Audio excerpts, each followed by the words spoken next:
dahil nga sa mga nangyayari na ngayon, na ganyan, ang mga DDS, alam niyo naman ang mga DDS, mga kababayan ang alam lang nila, utuin yung kapwa nila DDS na tatanga-tanga. Diba? Ano sabi ko sa inyo kaninang umaga? Ang mga vlogger ng mga DDS, walang pakialam sa inyo yan. Ang sabi ng mga vlogger ng DDS sa inyo, yung mga naniniwala sa inyo, sabi sa GC alam nyo kung ano? Kahit naman ano ipalamon natin sa mga nanonood sa atin lalamunin nila Diba? Nakakahiya yun, mga kababayan ko. Eto na. So, pinapack-check na natin itong sinasabi ng mga DDS na uuwi na raw si Digong. Makinig kayo, oy! Ang dami-dami yung naniniwala na uuwi na daw si Digong. Dating Pangulong Rodrigo Duterte lalaya na dahil sa Ligma Degenerative Syndrome. Is it a fact or fake? Alamin. Yan. Yang Ligma Degenerative Syndrome, mga kababayan, yan daw ho yung tinest ng mga doktor dyan sa Dahig. At ang resulta daw, dahil nga daw ganyan, naging positibo raw. Kaya nga raw ho, mga kababayan, makakauwi na raw si Digong. Yan ang pinapakalat ng mga vlogger ni Sara Duterte na mukhang boksingerong bakla. Ngayon mga kababayan ko, eto na ngayon ang pinapakalat nila. Tuwan-tuwa naman. Mga kababayan, pagka pinuntan ninyo yung mga ganitong content ng mga DDS na sinasabi mga kababayan makakauwi na si Digong, alam nyo, ang mga comment, thank you Lord. Diba? Amen. Walang ya, mga kababayan ko, gumaganon, thank you Lord, amen, hallelujah. Mga ganon-ganon. Hallelujah, kulang na lang, kantahin nila yung kanta ni Jojo Villanueva. Ay, Joel Villanueva pala, di ba? Di ba? Yan. Ayan ganyan mag-comment Yay! Thank you Lord! God is good! Ganon sila mag-comment, katulad ni Argo. Ganyan yung mga DDS, mga kababayan. Eto na. Fact-check na natin, mga kababayan, kung totoo ito, Kumalat sa social media ang balita na lalaya na si dating Pangulong Rodrigo Duterte mula sa International Criminal Court dahil sa medical exam na ginawa raw ng ICC Chief Medical Officer. Kita nyo, tama tayo. Dahil daw sa ginawa na medical examination, lumabas nga daw po na merong sakit si Duterte. Na dahil dyan sa sakit na yan, palalayain na, pauuwiin na daw ng Pilipinas. Kaya ang mga comment ng mga DDS na katulad ni Argo, yay! Thank you Lord! God is good! Hallelujah! Gumaganon, mga kababayan ko. Maisip-isip ko, mga kababayan ko, gumaganon kayo, thank you Lord, God is good, hallelujah, amen. Gumaganon kayo. Si Digong hindi naman naniniwala sa Diyos. Ano kayo? Bakit kayo gumaganon? Tapos ngayon, eto na. Peke pala. Peke pala. Eto na. Totoo ba ito? Alamin natin sa facts or fake.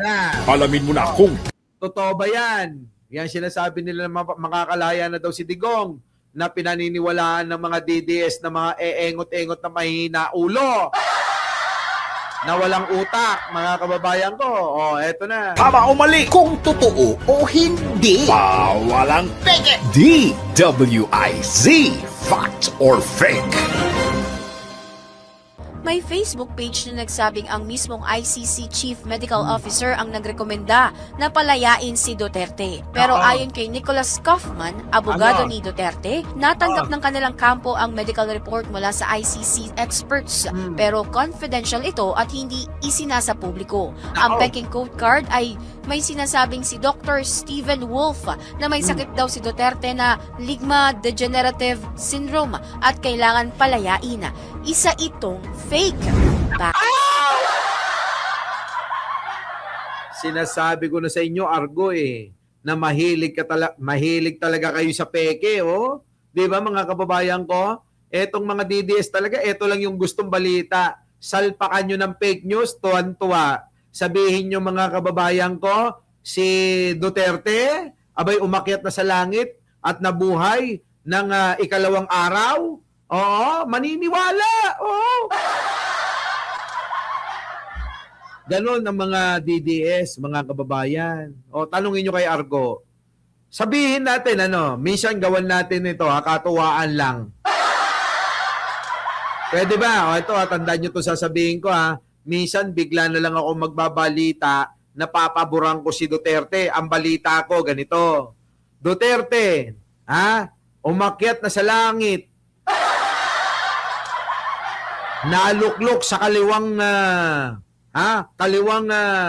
kamay ni Lucifer, nabuhay na maguli, bumaba sa lupa, nahulog sa pusali. Mga kababayan ko, maniniwala sila. Oh, maniniwala sila roon kahit na gano'n ang balita. Tingnan nyo nga si Kibuloy. Sabi ni Kibuloy na, ako ang may-ari ng kaluluwa nyo. Abay mga kababayan, naniwala. Tignan nyo ngayon, mga kababayan, yung grupo ni Banat Bay, paniwalang-paniwala kay Kibuloy. Oo, naniniwala si Banat Bay na yung kaluluwa niya ay pag-aari na ni Kibuloy. Oo, lahat yun, yung grupo na yun, isama nyo na yung bingot.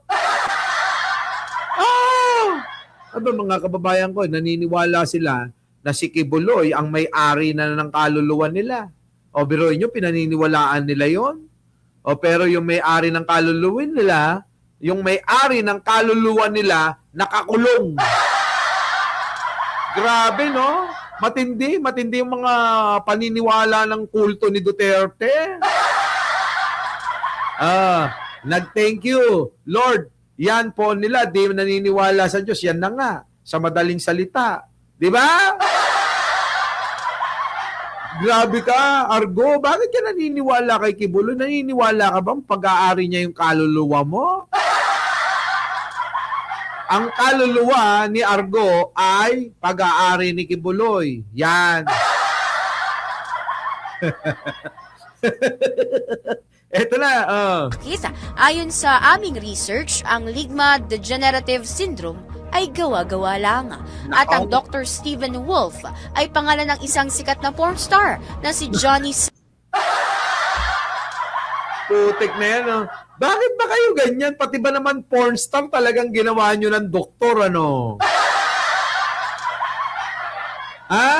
Pati ba naman porn star ginagawa nyo ng doktor? Ano ba naman mga... Tingnan nyo, ganyang kakitid ang ulo ng mga DDS. Pati ho yung porn star, abay doktor na sa kanila. Doktor yung porn star sa kanila.